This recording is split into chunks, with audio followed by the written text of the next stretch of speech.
everyone, Shabby Gamer here, and welcome back to the WWE 2K16 Universe Mode, and this, which is our second episode of Global Force Wrestling Amped. As you can see, we are now 4 weeks away from our first pay-per-view. That'll be the G1 Climax Festival, and although it doesn't show it there on the calendar, that will be lasting the full 7 days. It's going to be a hell of a lot of work for me, but it's definitely going to be worth it. Yep, so because we are now 4 weeks away from our pay-per-view, our rivalries are finally going to kick in as well, which is going to be pretty good. So let's have a quick look at the card. We're going to start things off this evening with Tommy End versus the Ring of Honor Heavyweight Champion Chris Hero in what is going to be a very, very hard-hitting match.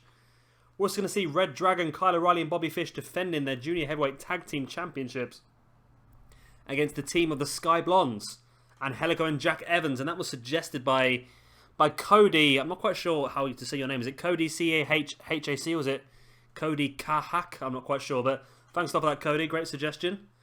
We're also going to see our first rivalry match. It's going to be Pentagon Jr taking on the next-gen champion Killshot.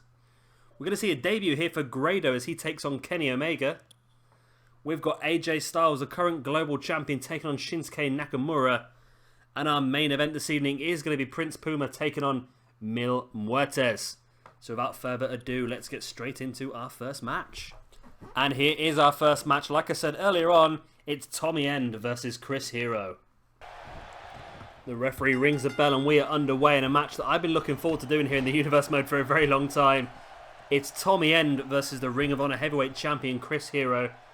And as I said, this is going to be a very, very hard-hitting match. Both these guys like to use very, very stiff strikes. We know that Tommy End is very well-versed with the kicks and the knees. We know that Chris Hero likes a good kick as well, but he's not afraid to be using that discus elbow to the back of your head, and that's something that Tommy End will have to keep an eye out for.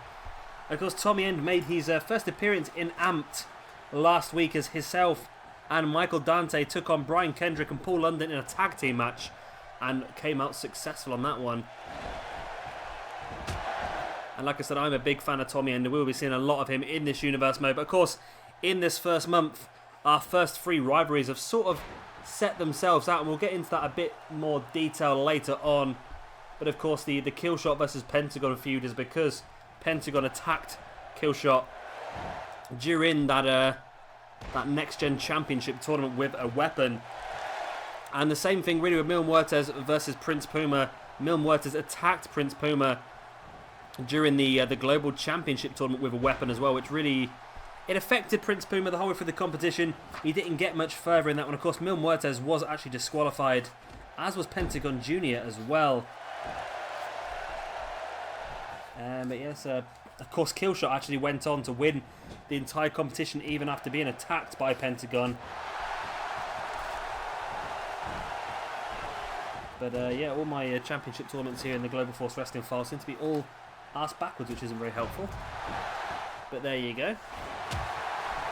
Yeah, it was Mil Muertes got disqualified after attacking Prince Puma with a baseball bat, and then Puma went on to get knocked out in the next round against AJ Styles. Of course, Puma was not 100% of course after that attack. So that's why those two feuds have started. And of course, AJ Styles versus Kazuchika Okada is going to be for the Global Championship. We're going to have that Global Championship match on week number 4 here, which is only in 2 weeks' time. So I've done it that way. They're not going to have the match at the pay-per-view, mainly because both Okada and AJ Styles are going to be involved in the G1 Climax Festival anyway, and I don't want the championship being sort of overwhelmed by that competition. So we're going to have the championship match beforehand, and then obviously the tournament is going to be standalone. The tournament I'm really looking forward to. It is probably my favourite concept we did in 2K15, so it was obvious for me to get it in here as soon as possible. Like I said, it's going to be a hell of a lot of work for me to get all this recorded, because it is going to mean 2 full episodes of Universe Mode every single day. Apart from Tuesday, of course, because Global Force Wrestling's G1 Climax will be instead of Amped. The only thing I would say is with the G1 Climax Festival, I think we're probably going to have 5 or 6 match cards every single day of the week up until our big Sunday main pay-per-view day, which will be a 7-match card, of course. As you see, Tommy End here with the boots to the chest of Chris Hero. And now a big one round the side of the head as well. Tommy End is looking in incredible form here this evening. In for the pin he goes. 1, 2. Oh, And Chris Hero, the Ring of Honor Heavyweight Champion, kicked out. And of course, we have already uploaded our first pay-per-view here, the Universe Mode. That was our Mystery Vortex pay-per-view, which Chris Hero defended his Ring of Honor Heavyweight Championship successfully over Kyle O'Reilly in a steel cage match. Of course, you can go back and watch that. There is a link in the description below. That's the words I'm looking for, which will take you straight to the Ring of Honor playlist. So be sure to keep an eye out for that if you've not seen it. It was a great pay-per-view. Of course, the concept of Mystery Vortex is you do not know any of the matches bar the main events beforehand, and it was quite a special event really, because we had quite a few debuts, we had some championship changes as well, so it really is worth a watch if you haven't already seen it. That would have been uploaded on Sunday evening. I was running a little bit late over the weekend. I was really struggling to get back on track, so yeah, Mystery Vortex was uploaded on Sunday, but it wasn't early in the morning. Like, I'm going to try and get them all done for you. I'm actually recording this on the same Sunday now. I've literally just finished doing Mystery Vortex and WWE Current Day, so I'm hopefully trying to get a bit ahead of myself to make sure that I can get all these episodes uploaded for you on time from now on. Like I say, I'm aiming for 8 AM Greenwich Mean Time, which I think it means the earliest anybody's going to get it is midnight. I think some places in America will get them for midnight, a little bit earlier, because you are 8 hours behind, I believe. But yeah, I'm going to schedule all the uploads for 8 AM Greenwich Mean Time. And hopefully, as of now, I should be able to do that. Had a few computer issues on Friday night, which really slowed me down. And it's really kept me back all weekend. So now, like I said, this is Sunday. I'm recording Amped, so hopefully I can be ahead for the rest of the week now. Great neck breaker there by Tommy End on Chris Hero on the outside. Referee's up to a 3 count, and this is a feud I would really love to do as well, but at the moment, like I said, we've got our feuds already set in for Global Force Wrestling. However, I think both of these guys will definitely be involved in the G1 Climax Festival. As Chris Hero makes his way back into the ring, referee's counting. He's up to a 7. Tommy End is back up and slides back into the ring as the referee calls an 8. And a great STO there by Tommy End. Comes sprinting back into the ring and just taking Chris Hero out. Tommy End taking Hero up, and there's the suplex. So remember, Chris Hero is working both Ring of Honor and Global Force Wrestling, and there's other things he might be involved in, but I'm not going to release anything as yet. You'll have to keep an eye out for that. That's some great ideas. One of those ideas was suggested to me by Jay, and it's an absolutely fantastic idea, and we will definitely be using that. But that's going to come a bit later into the Universe Mode, I think. Boot to the summit there by Chris Hero, and Tommy End fights back. Chris Hero there with a fisherman suplex on Tommy End. In for the pin he goes. 1, 2. It's only a 2 count. No, if I'm correct, I think Chris Hero probably has got a little bit of momentum. No. Because he's won 2 successive matches. He defeated Matt Sydal last week on Ring of Honor television in the Champion versus Champions match. And then he defeated Kyle O'Reilly in the cage match at Mystery Vortex. So, yeah, I'm pretty sure, and this is how he defeated Kyle O'Reilly, the Tombstone Power Driver. There it is. So I'm pretty sure Chris Hero has this little bit of momentum now, as he needs to pin Tommy End after that Tombstone Power Drive. Finally does get the pin. 1, 2. It's only a 2 count. Tommy End manages to kick out.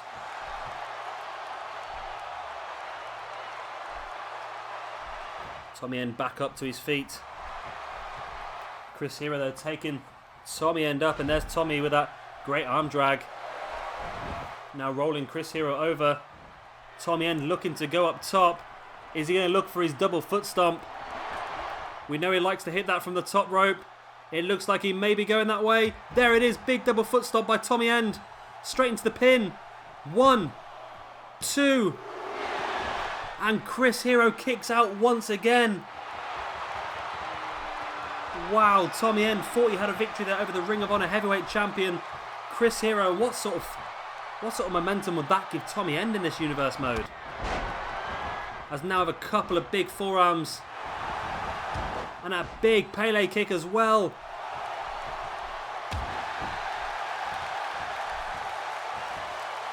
And this would I don't know, will this definitely put this would definitely put Tommy End maybe in line for maybe a Ring of Honor Heavyweight championship match. He's not part of Ring of Honor as of yet, but a victory over the Ring of Honor champion would definitely, in my eyes, put him up there, I would imagine. I have to have a think about that one, but again, that's all immaterial at the moment until a win is established. This could still be a win for Chris Hero for all we know. Kick to the stomach there by Tommy End, and a big elbow as well. Hero into the corner.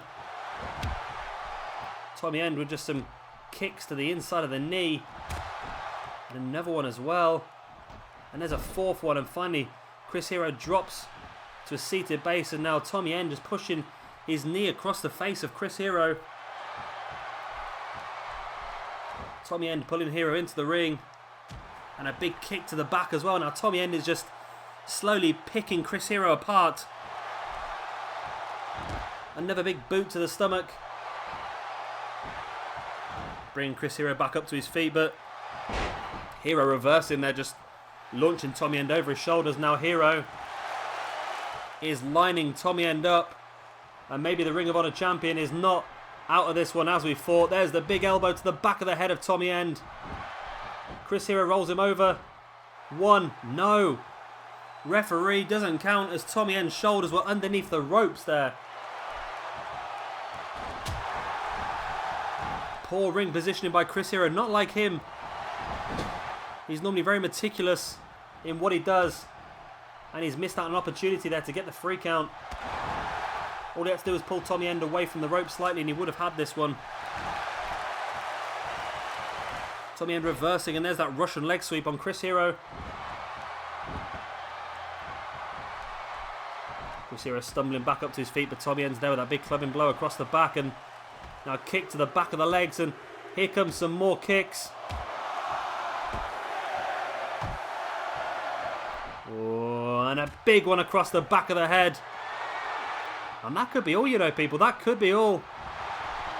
But it's not enough for Tommy End, who brings Chris Hero back up to his feet. And again, Chris Hero just launching Tommy End over the top of his shoulders. And now Hero is lining up Tommy End. And this has been a fantastic match between these two. Looks like it could be coming to an end, though, as Chris Hero catches Tommy End with that elbow to the back of the head. Rolls him over into the middle of the ring. Goes for the pin. 1, 2... No way has Tommy End just kicked out of that again. He has indeed. Wow. Wow, wow, wow. Tommy End kicks out of 2 elbow drops to the... 2 big elbows to the back of the head, sorry, from Chris Hero. How much more has Tommy End got left in his locker? This could be all, though. Chris Hero takes him up, tombstone pile driver. Chris Hero now just has to roll over and pin Tommy End, which he does. 1, 2, and again Tommy End. Wow. How much resilience is Tommy End showing here? This is a pay-per-view quality match, this one. And this is just our opening bout here this evening on Global Force Wrestling's Amped.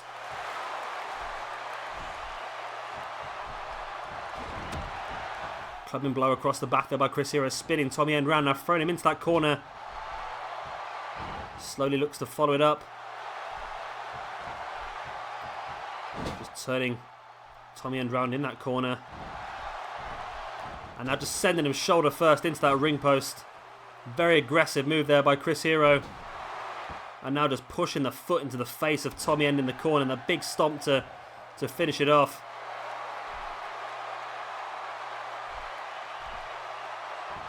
Chris Hero now looking to bring Tommy End back up to his feet. There he is.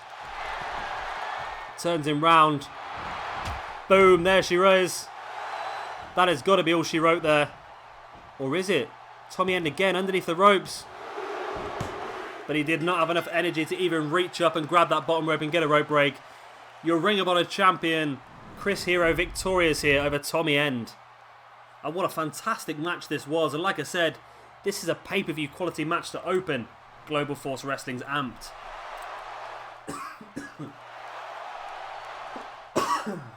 As I'm coughing now. That match got me so excited I lost all my breath. And on several occasions I thought Tommy End could pick up the victory. And on several occasions I thought Tommy End was out of this one, but he managed to kick out a few times from what looked like a certain loss. He took a tombstone piledriver and 3 elbows to the back of the head by Chris Hero to finally finish Tommy End off. And yeah, we're going to have some great matches with Tommy End in this universe mode. I'm sure we are. I'm really looking forward to him going further on in this universe mode. Like I said, also part of the Sumerian Death Squad tag team alongside Michael Dante. We're going to see quite a lot of them too as well. Of course, they had their first match last week. Tommy End and Michael Dante. They defeated Brian Kendrick and Paul London.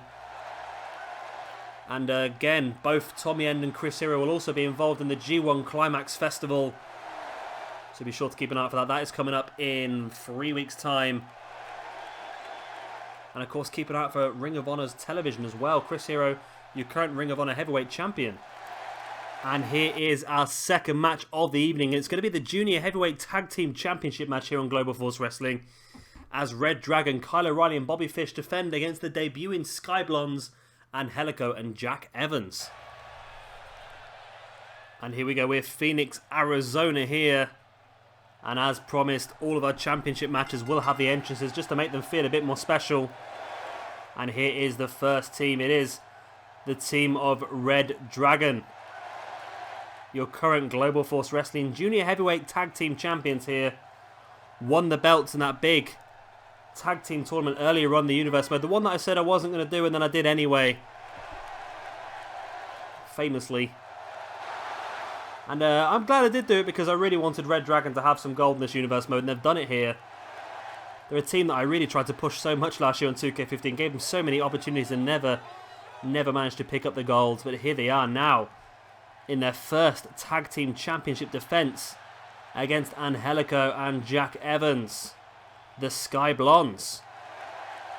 As I said, a team that Cody suggested to me a couple of days ago. A team that I have looked for already, and I just could not find them in the on the community creations. But finally, I found them. I'm not going to say they're 100% perfect, but they're very good. They're good enough for us to use. And let's just see how they act in the ring now as well, because that's going to be pretty good to see. Of course, Kyle O'Reilly, fresh off of his disappointing main event loss to Chris Hero at Ring of Honor Mystery Vortex. Again, you can see that by looking down the description below for the link as we get underway here in our Junior Heavyweight Tag Team Championship match. And here we go, Bobby Fish and Angelico to start things off in the ring. Angelico straight away with a sunset flip bomb on Bobby Fish. And like I said, I'm so happy finally for reDragon to have a bit of gold. There are a lot of people that I really tried to to push on last year's game, like people like Zack Sabre Jr, reDragon. There's a few others as well, and none of them just did anything at all last year. Ricochet was another one as well. And straight away in this universe mode, reDragon, Zack Sabre Jr both holding gold already, so I'm so happy about that. And Angelico went for a springboard there, but completely missed it. That's not very good, is it, really? And Bobby Fish looking to try and take advantage of that miss with a backstabber on Angelico. And now Fish just lining Angelico up and makes the tag here in to Kyle O'Reilly. What has O'Reilly got in the locker? Nothing, though, as Angelico catches him in that front chancery. And like I said, I won't get too used to having championship matches every week. It's not going to happen like this normally. Just these first few weeks, I just really want to make it as special as possible, just to really grab all of your attention. And I think I've did a pretty good job of that, I think. We're getting a lot more views this year than we ever did in 2K15. So if you are new and you're watching this video, if you're a new subscriber, then thank you very much for subscribing. And of course, if you are somebody who've had subscribed for a very long time, then thank you very much for the continued support. It does mean a lot. And just coming home from work every day and seeing my views and my subscribers going up day in, day out, and reading all your comments, all your support is just absolutely fantastic. So thank you very much to all of you. And Angelico now taking Bobby Fish up. That's Kyle O'Reilly, sorry, into the suplex. I got distracted there. My heart felt of thank yous, and I completely missed the tag, huh? Now Jack Evans into the ring with Kyle O'Reilly. And I'm pretty sure we're going to have Jack Evans and Angelico working for Ring of Honor as well. Of course, Jack Evans did used to work Ring of Honor in the very early days of Ring of Honor. He had some pretty insane matches over there. So yeah, we're definitely going to have him working over on Ring of Honor. I'm thinking because he's over there, then maybe Angelico as well. Maybe we can bring Jack Evans and Angelico in as part of the top prospect tournament that we are looking to hopefully start this week. That's going to be going on for about 8 weeks' time, all the way up until our next pay-per-view. And we're going to crown our first ever top prospect, which essentially on our universe mode is going to involve a championship. It's going to be essentially a bit like the Next Gen Championship here on Global Force Wrestling, but like I said, it's going to be an 8-week tournament to crown our first champion. So yeah, I would imagine that Jack Evans and Angelico could be part of that. They're definitely two guys that really fit the build for that championship. And again, Jack Evans and Angelico could also be involved in the Next Gen title here on Global Force Wrestling. Jack Evans making the tag here into Angelico. Angelico into the ring. Front chancery on Kyle O'Reilly and decides against what he was looking at. And Kyle O'Reilly catches him straight away in that snapmare into the dropkick to the face.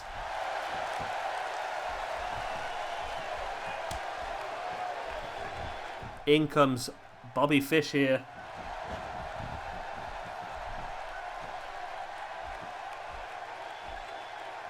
Great little package driver there by Angelico and Bobby Fish. Angelico just wrenching the leg of Bobby Fish back and then just pushing the leg into the chest of Bobby Fish. Some great mat work here by Angelico that you would not expect. You expect him to be more of a high flyer, but he's really doing his part here against Bobby Fish.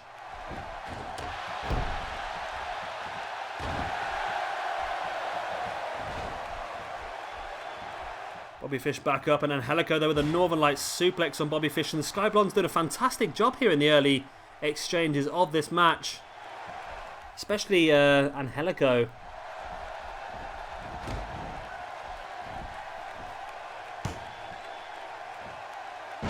Great sunset flip bomb there by Angelico on Bobby Fish, and like I said, the Sky Blondes, especially Angelico, is really dominating this match, and at this rate we could see brand new Global Force Wrestling Junior Heavyweight Tag Team Champions again with that little Fisherman's Buster. But can Angelico capitalise on the damage he's doing?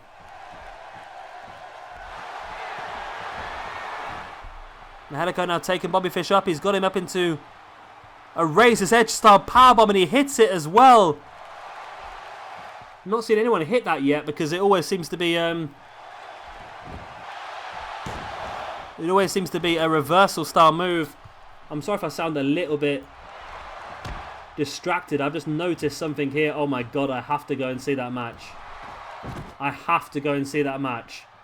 Southside Wrestling in the UK have announced Will Ospreay versus Angelico.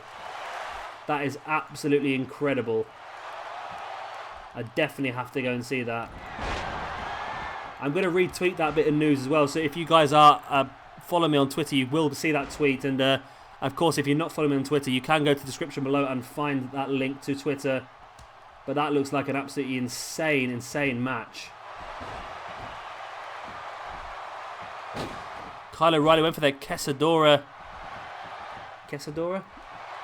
I was getting confused in a quesadilla and a quesadilla. I'm pretty sure a quesadilla is a Mexican meal. Neckbreaker there by Angelico. In for the pin he goes. 1, 2. And Kyle O'Reilly kicks out, but it's getting closer and closer now. Some elbows to the face there by Angelico, and they're getting a little bit worried now for reDragon. I thought they would win this one pretty, not necessarily easily, but I thought he would do a bit better than what he's done so far here this evening.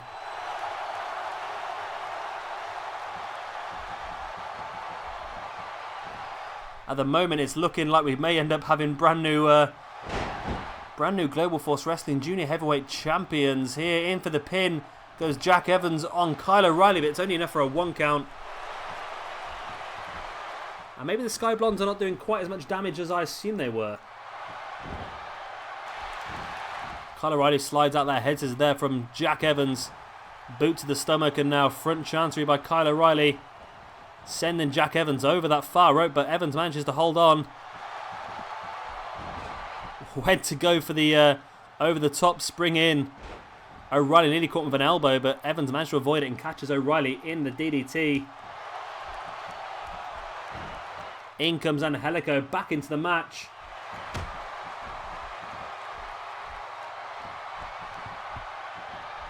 Angelico now pulling Kyle O'Reilly into the middle of the ring and now just yanking that leg of O'Reilly back. Very, very painful looking move, that one. And a big knee to the face by O'Reilly by Jack Evans as well. One by Angelico, sorry, two. Oh, it's only a 2 count. Jack Evans. I can't even talk. What's going on here? It's Jack Evans, not Jack Evans. I apologise sincerely for my poor vocabulary. Dropkick there by Kyle O'Reilly. Hopefully I can get my my talking back on the straight and narrow for the rest of this event. O'Reilly with a kick to the back of the elbow of Angelico. And that's a clever move by O'Reilly. We know he likes to utilise the armbar. And by damaging the arm of Angelico, that's going to be effective. There's the standing Spanish fly by Angelico. Goes the long way round to climb the ropes. He's up there. Phoenix splash by Angelico in for the pin. 1, 2. Oh, it's still only a 2 count. Jack Evans had taken out Bobby Fish on the far side of the ring. And Kyle O'Reilly managed to kick out. We're going to have brand new Junior Heavyweight Tag Champions here, surely. The Sky Blondes are demolishing the reDragon here. It's not the reDragon, it's just reDragon. I could have let that one slip, but I know someone in the comments would have mentioned it. Kyle O'Reilly now going up to the top rope. He has Angelico, and he's not going to do what I think he's going to do, is he? Oh, a superplex to the outside on Angelico by Kyle O'Reilly. Huge amounts of damage done there.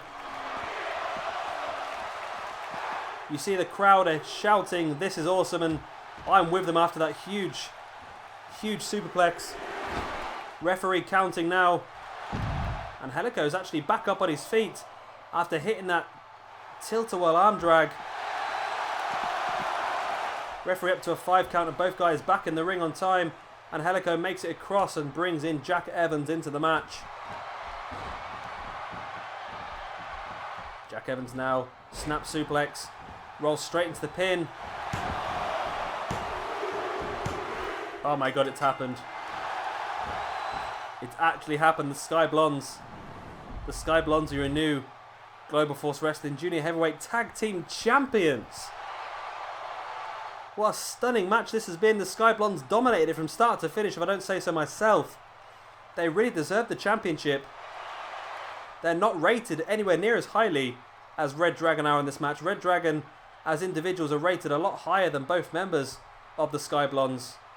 But the Sky Blondes showing superior tag team maneuvers here this evening. And they're going to leave Global Force Wrestling amped with the Junior Heavyweight Tag Team Championships on their debut as well. Wow, so Cody, if you are watching this, not only is your team debut, but they've also won the championships. What a great way to start their Universe Mode careers here on WWE 2K16. Like I said, both guys will probably be seen on Ring of Honor as well in the near future as part of the Top Prospect tournament. But sorry, I'm just a little bit shocked that this has happened. I really expected reDragon to pick up the victory here this evening. And it's been a terrible week for Kyle O'Reilly. Lost in the main event of Mystery Vortex at his opportunity at the Ring of Honor Heavyweight Championship, and now losing his Global Force Wrestling Junior Heavyweight Tag Team Championships as well to the Sky Blondes. And it was a simple move to finish it all off as well. Just that snap suplex rolled straight into the pin. You see Angelico taking Bobby Fish out of the match. And we are brand new champions. And there they are. Belts in the air. Angelico, Jack Evans, the Sky Blondes, your Global Force Wrestling Junior Heavyweight Tag Team Champions.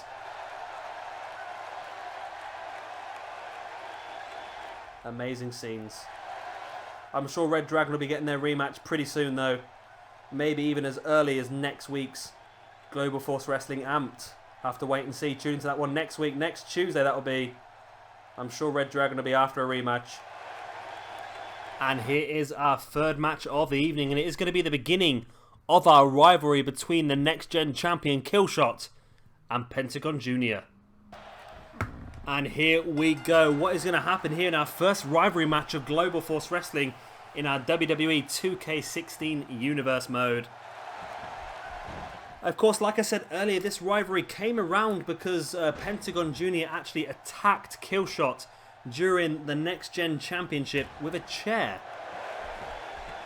Of course, Pentagon Jr was disqualified and Killshot still managed to go all the way on and win the Next Gen Championship. But it's going to be interesting now because I'm pretty sure that this feud is going to lead in Pentagon Jr getting an opportunity for that Next Gen Championship.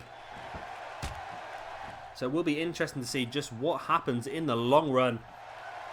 One thing I'm a little bit... I know that all the feuds this year are based around the hidden... Well, they're not hidden stats anymore either. The stats, the prideful, egotistical and desperate and all them sort of stats now.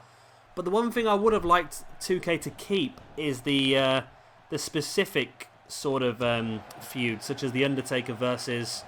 I can't remember what they were now, was it The Undertaker versus John Cena and CM Punk versus John Cena, and all of those sort of feuds are already inbuilt into the game. I think it was Daniel Bryan versus Cesaro as well. So I really wish they would have kept them because they offered a bit more of a unique sort of feud because all the cutscenes were very unique to the specific person as well. So that was pretty good. Let me know in the comment section below if you know if that is still in the game or if that is just hidden maybe. Maybe if you do a feud between two certain people, you can access the feuds with specific cutscenes for those specific people. So that'd be pretty good if it's possible. But yeah, I'm not 100% sure if it is. Like I said, I was expecting maybe on this year's game, they would have maybe Austin versus McMahon feud built into the game or similar to them sort of lines, which would have been pretty good actually. I would have liked to have seen that.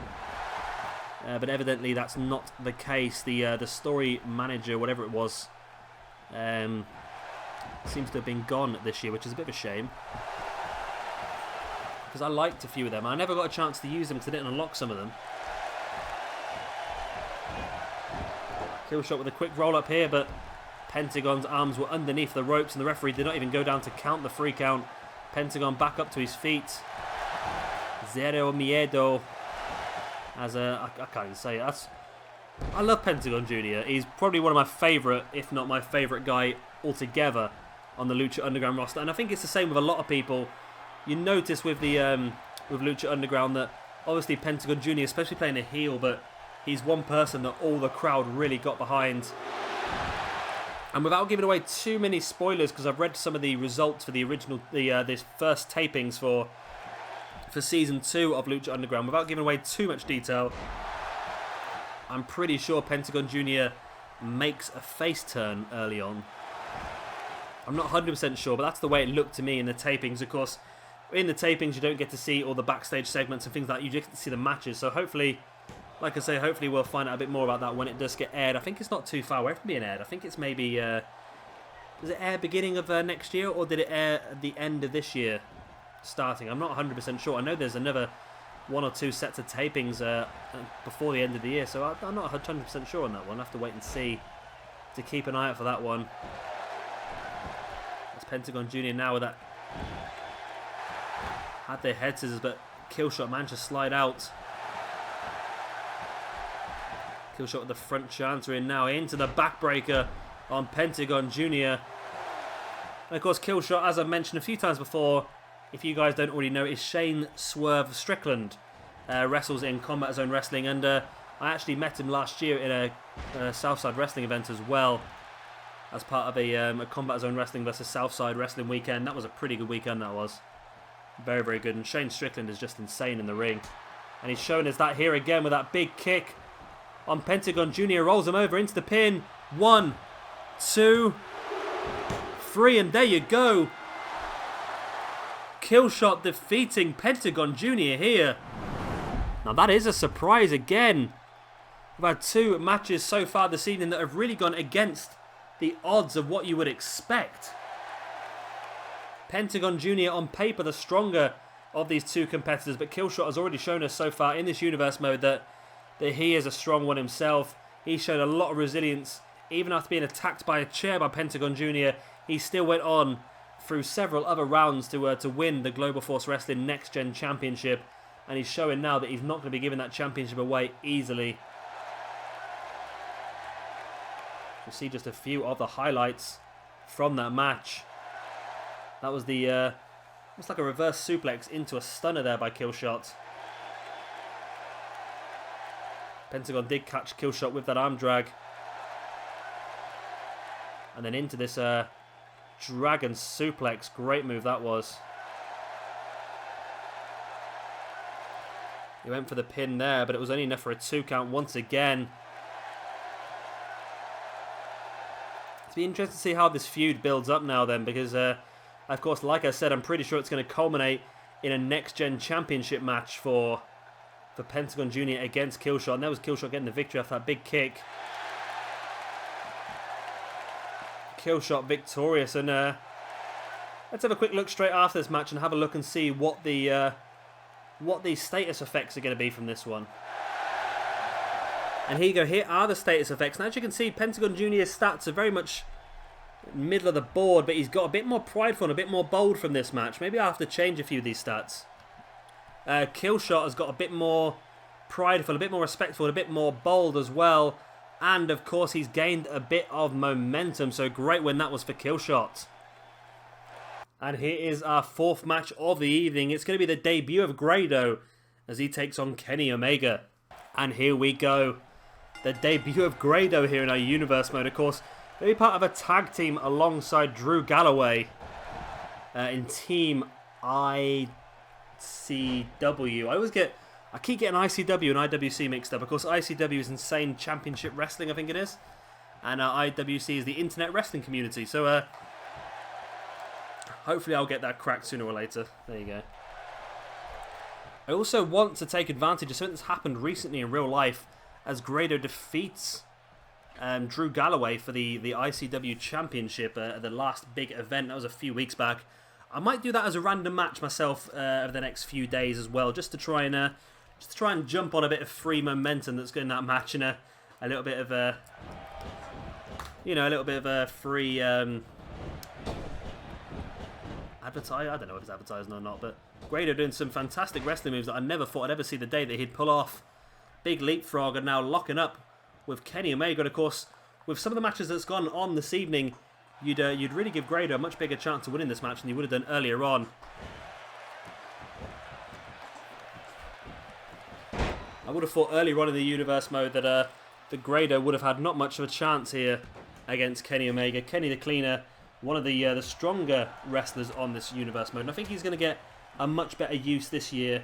Last year he was involved mainly in the junior heavyweight division of Global Force Wrestling, but this year I think he's going to get a bit more involved, shall we say. Also on Ring of Honor, so maybe Ring of Honor Television Championship could be his sort of level, as well as maybe the Global Force Wrestling Intercontinental Championship at some point as well. So, like I say, just be sure to keep an eye out for that. Not 100% sure what we're going to do with Kenny Omega, but I think the sky's the limit, really. He's a guy that I really like, and he has my favourite finishing manoeuvre at the moment, which of course is the it's the electric chair German suplex. What an amazing move that is. I really do like that move.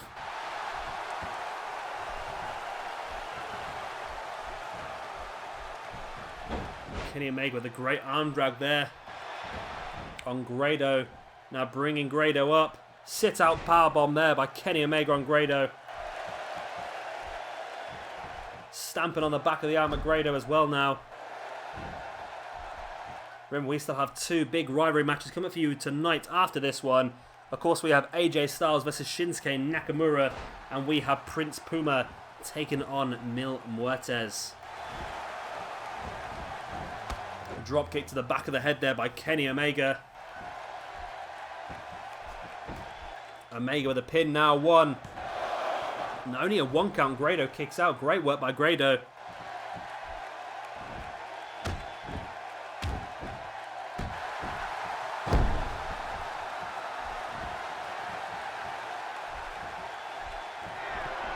Kenny Omega now hooking that leg, bringing Grado up, and there's that suplex. In for the pin goes Kenny Omega. 1, 2. It's again only a 2 count. Grado kicks out. Grado's actually back up to his feet before Kenny Omega is as well. Back elbow by Grado. Omega catches him though in that sit-out spinebuster. Omega brings Grado back up to his feet. Pulls him into the middle of the ring and puts him against that rope, and now Kenny Omega sending Grado to the outside. And Omega, that big dive over the top and takes Grado down. Great move there by Kenny Omega, the big dive over the top rope. Now Northern Light suplex as well on the outside. Kenny Omega's really taken this match to Grado now. Big spinning heel kick on the outside as well.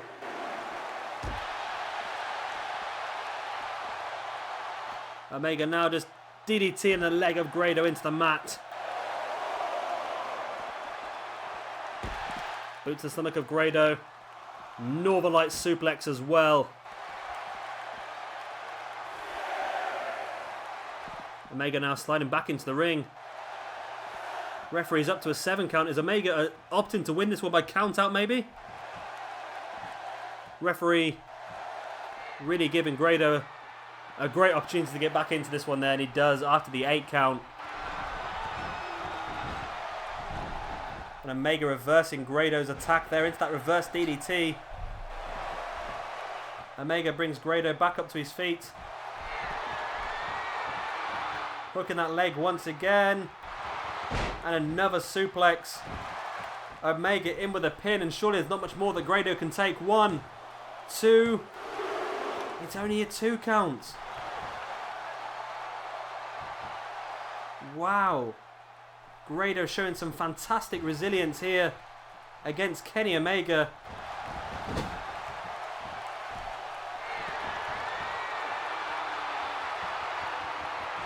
Omega taking Grado up onto the top rope.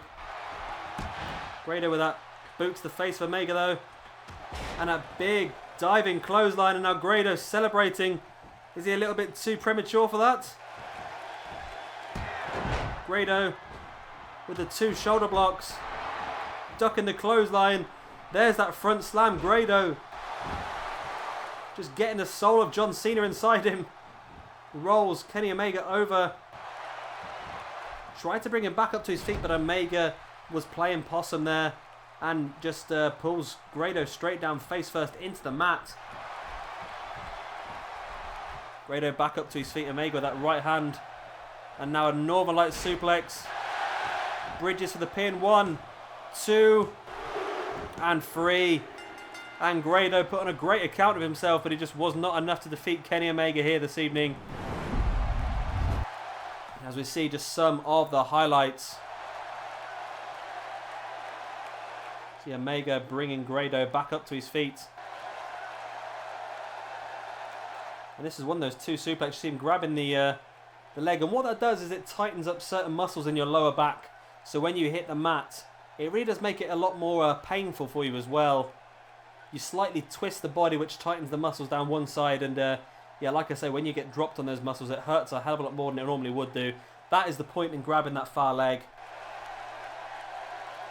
And we're going to see a great second camera angle here of this dive by Kenny Omega. This was all or nothing by Kenny Omega. If he misses that, he could take himself out of the match. But Grado caught all of it, I'm afraid. Well, for Grado anyway. See Omega here bringing Grado back up to his feet. And here is another one of those suplexes. Again, like you say, just pulling that leg and just twisting it to tighten up some of the muscles. Went for a pin, but again, it was only enough for a 2 count. The referee, again, was very slow down. Something I've noticed quite a lot in this universe mode. The referee is very, very slow getting down, and that can sometimes ruin people's opportunities of winning. But it did not ruin Kenny Omega's, as he caught the Northern Light suplex, and Grado was down for the 3 count. Great win by Kenny Omega. He's picked up a couple of good victories here in this universe mode so far. Like I said, he's going to have a much more important role this year. Of course, as part of Bullet Club as well. And here we go with our next match of this evening. It is going to be your global champion AJ Styles taking on Shinsuke Nakamura. And here we go in what's going to be a fantastic match. AJ Styles versus Shinsuke Nakamura, your current Global Force Wrestling global champion, taking on the man who had an opportunity last week at Jushin Thunder Liger's Intercontinental Championship. But of course, it was Phoenix who won that match in the end. So well done to Phoenix. But this would be a great way for Nakamura here to skyrocket himself into maybe an opportunity for the Global Championship in the near future. Of course, we know that Nakamura already has a match in 2 weeks' time against AJ Styles for that Global Championship. And I'm pretty sure Nakamura is going to be part of the G1 Climax Festival as well.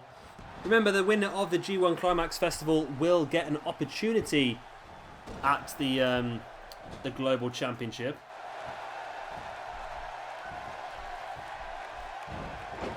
As we did last year, of course, that was Brian Cage last year, and he went on just to dominate so much after winning that. He was an absolute demon. I think he had the Global Force Wrestling Intercontinental Championship, and he also had the opportunity at the Global Force Wrestling Global Championship as well. It really was an incredible run that Brian Cage was on. He was almost unbeatable because of how high his momentum bar had gone up.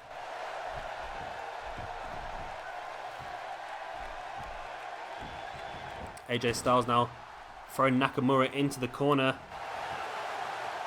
And there's that shin breaker by AJ Styles.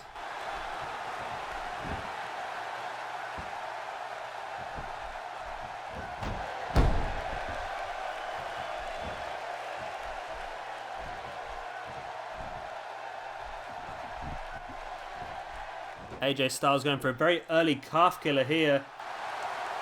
Effective it is. But Nakamura fights out with that elbow to the back of the head.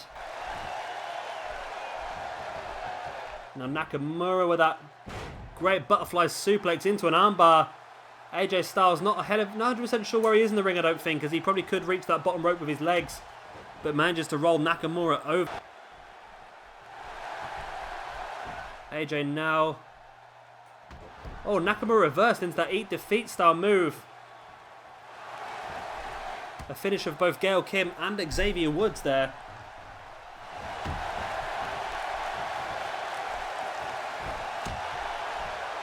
AJ Styles with that great arm drag. In for the pin he goes. 1, 2. It's only enough for a 2 count. Drop kick to the back of the head there by AJ Styles. And now just dropping a knee into the back of Nakamura as well. And a second knee. And a third knee now. AJ really putting a lot of pain into the back of Nakamura. But Nakamura fights back with the elbow. AJ bringing Nakamura into the middle of the ring. And there's the Saito suplex.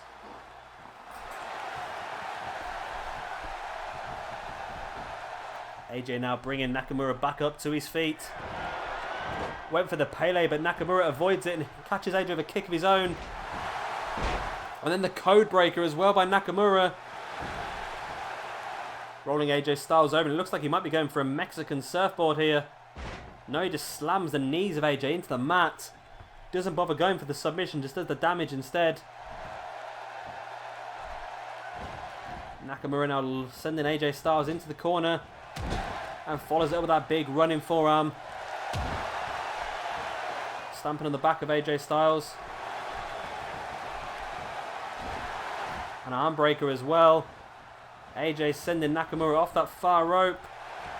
Tilt-a-whirl backbreaker. AJ into the pin. 1, 2. It's only enough for a 2 count. Big kick to the back there by AJ Styles. Bringing Nakamura back up to his feet, but Nakamura with an arm drag. Went for the kick, Nakamura, but AJ blocked it off. AJ back up to his feet, but Nakamura throwing him into the corner.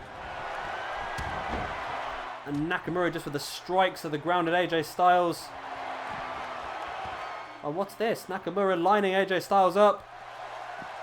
Big drop kick to the side of the head. Great move that by Nakamura. AJ looks down and out here. Nakamura with a pin. 1, 2. It's only a 2 count. Nakamura cannot believe it. He thought he had the 3 count there and then. The king of strong style, Shinsuke Nakamura. And of course, all these guys are looking to build up some more momentum going forward into our first pay-per-view, the G1 Climax, in 4 weeks' time. So a win here for Nakamura might not get him an opportunity at the championship, but it'll definitely give him some momentum going to the G1 Climax. AJ Styles with the Pele kick, now into the pin. 2. It's only a 2 count. AJ Styles thought he had the victory there and then, but Nakamura had different ideas in mind. Nakamura just bringing AJ Styles straight across. Knee to the head. Nakamura bringing AJ Styles back up to his feet. There's a clothesline. And a second clothesline. Tripping AJ Styles.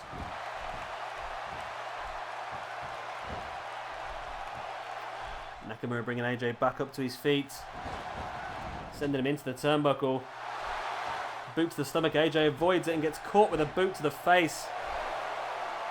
Nakamura bringing AJ Styles into the middle of the ring. Rolls him over. Into the pin he goes. 1, 2. And again, it's only a 2 count. Incredible match here by the king of strong style, Nakamura, and AJ Styles. Of course, AJ Styles, the current global champion. Nakamura is someone who will be involved in that championship in the long run, I should imagine. But at the moment, he's locked in his calf killer and does manage to get out with that elbow to the back of AJ Styles. Nakamura now with that German suplex. Rolls AJ over, into the pin he goes. 1, 2. It's only enough for a 2 count once again. Nakamura unsure what he's going to have to do to finish AJ Styles off here. Big right hand by Nakamura. Suplex on AJ, just drops him stomach first across that top ring rope. And of course, those ring ropes are not soft. They may look nice and elastic, but they are woven steel. They're not nice whatsoever to drop your body weight onto. Nakamura had the armbar then, but AJ was already underneath the ropes. The referee made him drop it, and AJ Styles thrown across the ropes into the corner and just took the referee out in the process. Not on purpose, of course, but just as you were running, just wiped him out. Back elbow by Nakamura. Big kick to the face as well. Stomping on the chest of AJ Styles. Bringing AJ back up to his feet. Nakamura now with that snapmare. Now knocking in the chin lock on AJ Styles. AJ is down, but is he going to be out here? Nakamura just wrenching back at that neck still. AJ back up to his feet. Elbow to the stomach of Nakamura twice now. Spins Nakamura around. AJ with a Saito suplex. I'll tell you what, this has been an absolutely fantastic episode of Amped. We saw an incredible first match against Chris Hero and Tommy End. That was a great match, that was. And now again, another fantastic pay-per-view quality match here this evening in the shape of Nakamura versus AJ Styles. Both these guys now just staring each other down in the middle of the ring. Who's to be first to blink? They all miss everything. That was great, wasn't it? And again, AJ with a second Pele misses it. This time catches it. Right in the face of Nakamura, who's been busted open by that Pele kick as well. In for the pin goes AJ. 1, 2. And again, Nakamura kicks out. Whoa. This shit is crazy. Both these guys desperate for this victory here this evening. AJ wants to keep building momentum forward until he has to defend that global championship against Okada in 2 weeks' time. And Nakamura, of course, lost last week in the Intercontinental Championship match. He doesn't want to lose 2 matches in a row. plus a victory over AJ Styles would really help him out not only momentum-wise, but in the championship rankings as well. Big knee to the back of the head there by Nakamura. Into the pin he goes. 1, 2. Oh, verge of a 3 count there from Nakamura on AJ Styles. What a match this has been. Remember, we still have a main event here for you this evening. We still have Prince Puma versus Muertes. Nakamura taking AJ up onto the top rope. What does Nakamura have planned here? A super backdrop, that's what he has planned. Nakamura opts not going for the pin. He brings AJ Styles back up to his feet to maybe do some more damage. Throwing AJ into that corner. He's pushing his foot into the chest of AJ and a big stomp as well. Nakamura drops to one knee. Now just slowing the pace of the match down. Regaining a little bit of energy himself while just sapping it out of AJ Styles by the twist in the neck. Can cut off some of the veins that cut the blood flow off to the head. Makes you feel a bit more dizzy, a lot less energy as well. AJ back up to his feet straight away though. Went for that running forearm, but Nakamura managed to avoid it. And there's a cross arm breaker again, but AJ's feet underneath the ropes again. Poor ring positioning there by Nakamura. Oh, bloody hell. Yep, I fell off my computer chair. Yep, I keep doing that. If you watch my videos quite often, you'll know that I fall off my computer chair at least once every other episode. It's because I lean back in it for so long that I start to slide. My bum slides forward on the seat, and I just end up sliding off the chair. I'll get to a point of no return, then I'm just gone. But I'm back now. I'm on the chair. I'm in the right position. And this match still continues on. I'm surprised. We're yet to see a Styles clash or a strong style neither from either of these two guys. Which has surprised me. We have seen a Pele kick from AJ Styles. Big right hand there by Nakamura. Nakamura dropping to the outside with AJ Styles. This fight now continues on the outside. Tilt-a-whirl DDT by AJ Styles to Nakamura. Of course, Nakamura's already been busted open, so these continued assault to the head is not going to be helping Nakamura at all. Nakamura, though, with a hip toss on the outside, tried to get back up to his feet quickly, stumbled back down to a knee.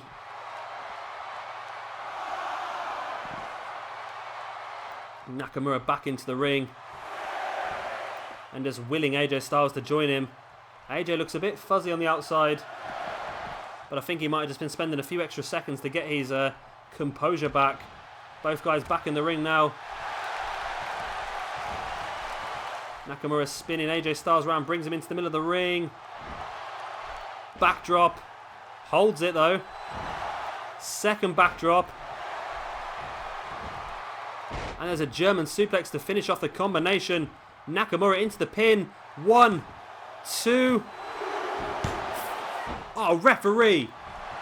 Referee, your hand hit the mat 3 times. We all saw it. We all heard it.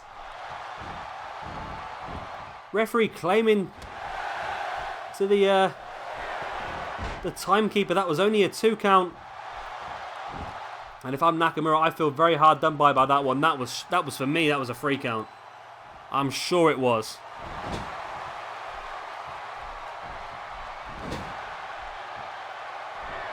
Nakamura now taking AJ Styles up onto the top rope. What does he have planned here? Nakamura joining AJ Styles up there. Super Falcon Arrow.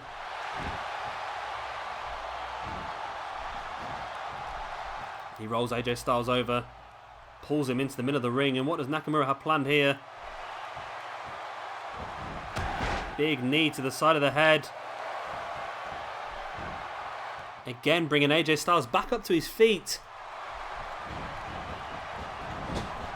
And like I said, both of these guys must be running out of juice soon. Nakamura with another German suplex on AJ Styles.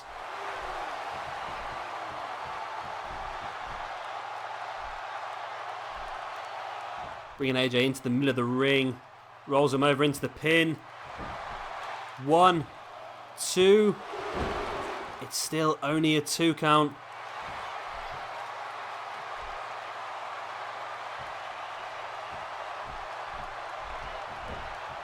What is it going to take? An exploder suplex maybe by Nakamura on AJ Styles.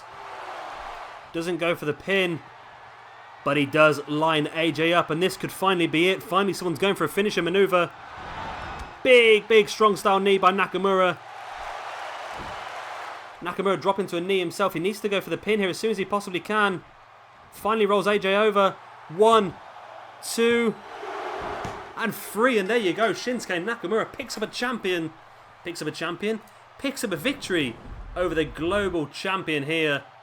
AJ Styles in what was a very hard fought match, but it seems to be AJ Styles who's celebrating for some reason. Why is AJ Styles celebrating? But there is Kazuchika Okada. He's going to be facing AJ Styles in 3 weeks' time for that Global Force Wrestling Global Championship here on Amped. And here we see the rivalry update. Title match. AJ Styles will face number 1 contender Kazuchika Okada for the Global Championship. Of course, we knew that already as Okada won that number 1 contendership match last week. Let's have a quick look what that means. Apparently AJ Styles, even though he lost, he's gained momentum. And he has a new ally in the form of Kazuchika Okada. That's a strange one. And Nakamura has also... Nakamura, sorry, has gained momentum. And AJ Styles has gained the rivalry equivalent of momentum. Both guys, see Nakamura there, has gained pride, respect and perseverance in that match. Quite a lot of it as well. And AJ Styles has, again, got the same. He's got boldness, perseverance, respectful and prideful in won that match. I think I might have to change a few of these stats myself to make them more realistic to what they should be in the universe mode. So I might have a go at doing that before our next episodes. And here is our main event of the evening. It's going to be Prince Puma taking on Mil Muertes. And here we go. And of course this feud has begun because Mil Muertes attacked Prince Puma in the first round of the Global Championship tournament earlier on in the universe mode. Actually episode number 1 of this universe mode. With a baseball bat in the first round. Of course, Mil Muertes was disqualified, but Prince Puma was knocked out at the very next round by the eventual winner, AJ Styles. Prince Puma thinks he could have got further in the competition if he wasn't attacked with that baseball bat. He might have done a bit better, but we'll not know now, of course. Big kick to the stomach there by Prince Puma. And somebody did give me a very good idea, actually, the other day. I think it might have been Cody. Was it Cody? I'm just trying to find out now on my computer while I'm recording on this one. I've got a feeling it was Cody. He had a fantastic idea. It was Cody. Yeah, Cody CAHHAC had a fantastic idea. Something we can do with Prince Puma in this universe mode. And I want to make it maybe part of this this feud as well, if possible. So that's something I'm going to look at doing over the next... Maybe not for this pay-per-view, but maybe for the next pay-per-view. Maybe this feud will be one that goes on for quite a long time between these two. Mil Muertes is someone that I really like, and I'm really glad I managed to get a hold of him this year. And he does look very good as well. And I'm thinking he has a very aggressive side to him, so that's pretty good. Like I said, I think I might have to... I'm assuming... I didn't realise this. I thought that everyone that I downloaded as a creator wrestler would have some sort of stats already inbuilt, like the prideful and that sort of stats already inbuilt, but... They all seem to be starting fairly neutral, so I might have to get into the Edit Superstar and change a few of those just to match the sort of character they're playing. People like Mil Muertes and Prince Puma, and I'm not going to go through and change every single one because obviously there's 100 creator wrestlers and that will just take me forever to do them all. But I will do some of the guys that are involved in the feuds, the ones that are obviously more important, because the feud ones are the ones that are going to be the ones where it's going to change basically because of... Because that's what the cutscenes are based on, those sort of stats. The sort of cutscenes you get are based on those stats. So Okada, if he was a heel, instead of coming out in the last match and applauding AJ Styles, he probably would have come out and attacked AJ Styles, if that makes sense. Again, I'm not quite sure why the feud, the cutscene didn't really work too well in the last match. AJ Styles lost the match, and the cutscene showed AJ sort of cheering as if he'd just beaten Nakamura, but he did not. He lost to Nakamura. So yeah, again, it's a small thing that we can probably get on and forget about, but still, it's a little bit annoying, and I really hope stuff like that would be a bit more sorted. Because we had that problem last year on 2K15. I'm hoping it's fixed this year, where in a lot of the cutscenes, you had the wrong people. Like, you'd have somebody turn on somebody. I saw that a couple of times when I tried to do like a feud match that involved a tag match. It was frustrating because you'd have the two people on the same team you wanted to break up. You had them as major enemies, and for some reason, one member of the other team would pretend to tag a member of that team, and then they were on two different teams. Why would they be tagged in the first place? And yeah, it was very, very frustrating. So hopefully that's been fixed on this year's game. I know the cheering one is a very, very small thing that I'm assuming is hopefully not going to happen too often. As Muertes now just slowing the pace of the match down. That's the sort of thing that Muertes needs to do against a much quicker Prince Puma. Of course, Prince Puma is Ricochet, and I am looking to get a Ricochet core as soon as I can, but there's not a great one on the community creations at the moment for PlayStation 4. Hopefully we'll be able to get one sooner or later. But for now, this one's good enough. I think this one's actually pretty good because I think it's a lot easier for people to create masked superstars than it is for them to create the ones with the real actual faces. I think Ricochet is a very important one because he's a great wrestler. In my eyes, one of the best two in the world. Himself and Zack Sabre Jr. Both fantastic wrestlers, and yeah, I'd like to be able to use Ricochet properly. And there has been rumours recently of Ricochet joining NXT, of course. That would be well, the rumours I've heard is that they want to bring him into NXT and just completely slingshot him straight up into the NXT Championship rivalry, which is pretty good. Ricochet is a wrestler that I don't think would take a lot of work to get him up to the sort of standard where he could go onto the main roster maybe. Of course, he works TV shows, but I don't think he's really been taught a lot of the aspects of TV, and that's what they really teach him at NXT. I know you get some wrestlers go into NXT and people say, why are they in NXT for? They're better than half people on the main roster, but what a lot of people don't realise is what they teach them in NXT is not necessarily wrestling skills, but it's how to work the crowd and how to act on TV, how to make sure that you do your finisher manoeuvres in the right position, the ring, how to make sure that you always pin facing the hard camera and things like that. So that's some of the things they do teach him, and that's I can't imagine there'll be a lot for Ricochet to learn. But yeah, hopefully we'll get to see Ricochet in NXT pretty soon. I know apparently he has a 7-year contract with Lucha Underground, which amazed me considering Lucha Underground were not 100% sure they were going to get a second season, let alone 7 of them. But I'm pretty sure there'll be some clauses in there on Ricochet's part that would mean that he could maybe leave if something else came along. Either that, or I'm assuming it might be like football, or if you're American soccer, where somebody could maybe buy you out of your contract. So maybe WWE could give Lucha Underground a certain amount of money to buy Prince Puma out of his contract. That's a possibility as well. As Muertes taking Puma up by the neck and slamming him down in that double-handed chokeslam, really. Muertes slides straight across into the pin. 1, 2. It's only enough for a 2 count.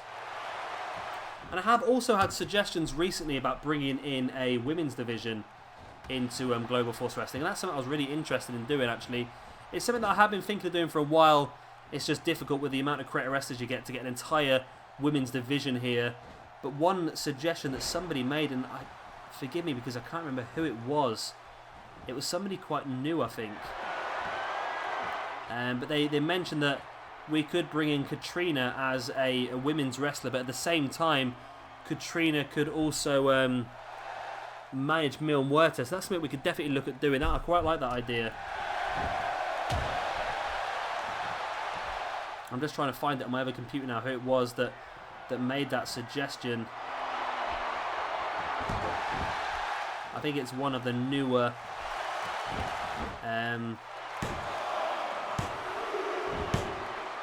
Oh, referee, your hand hit the mat 3 times. That's happened a few times this evening now.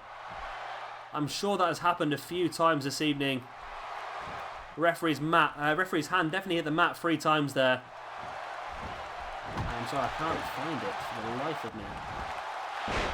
Maybe it was on there. Puma now goes up top. Or maybe not. Maybe he just walks backwards into the turnbuckle. That's good. That's good as well. That could work. It was Nick Aiken. He suggested the women's division in Global Force Wrestling, and it's something that Jay's mentioned a few times as well. So I will look at doing that hopefully. But it's going to be. I think it might be another month or two in the future, just to maybe after the G1 Climax, just when I can start to thin the roster out a little bit.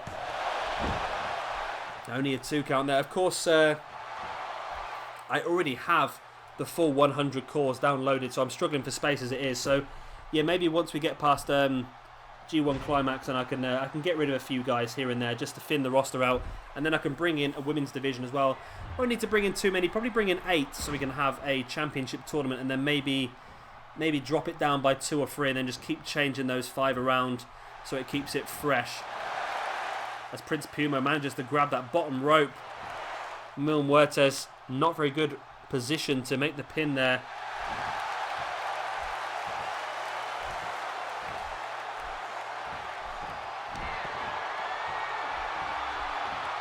Muertes taking Puma up, and there's a huge choke slam, and again in for the pin, but again Prince Puma was right underneath the ropes. Mil Muertes, I think he needs Katrina to manage him here because he's making some very silly mistakes. He could have won this match already on a couple of occasions. And yes, it was Nick Aiken as well who suggested Katrina being the manager for Mil Muertes, and like I said, we can also use her as a female wrestler. I'm pretty sure she did wrestle at one point. I think she wrestled in NXT actually before. I'm not quite sure she made it onto television at NXT, but that was a few years ago now. But yeah, we could definitely use her as a women's wrestler.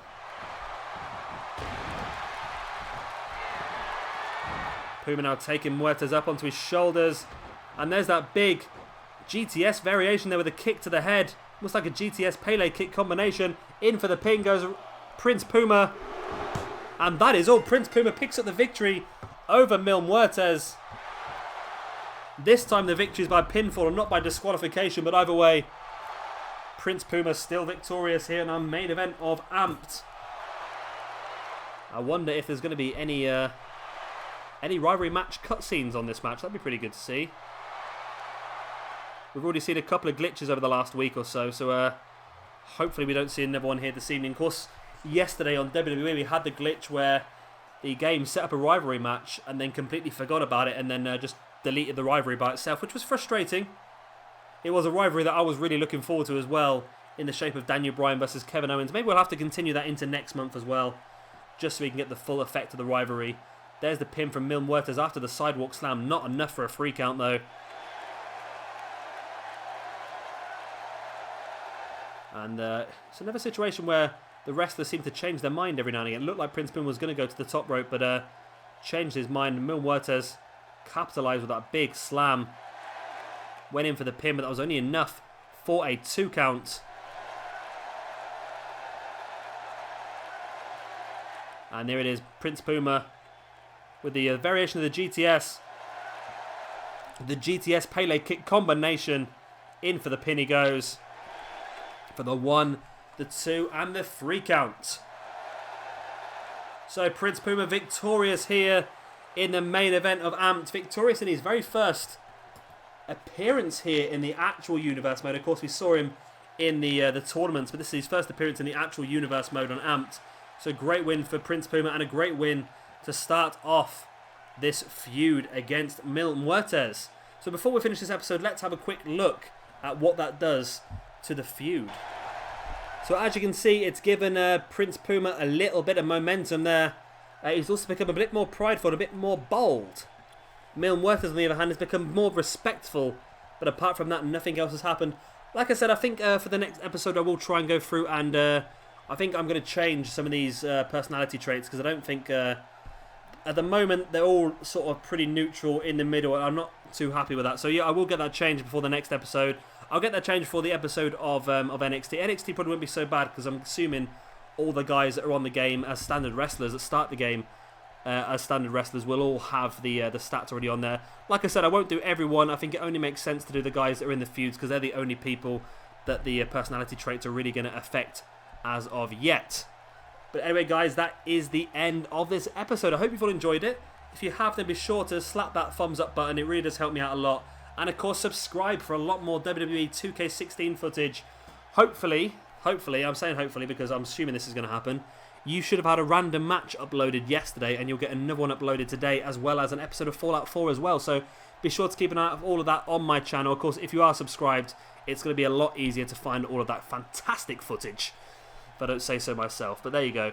I've been Shabby Gamer. Thank you very much for watching, and I'll see you tomorrow for the second episode of NXT.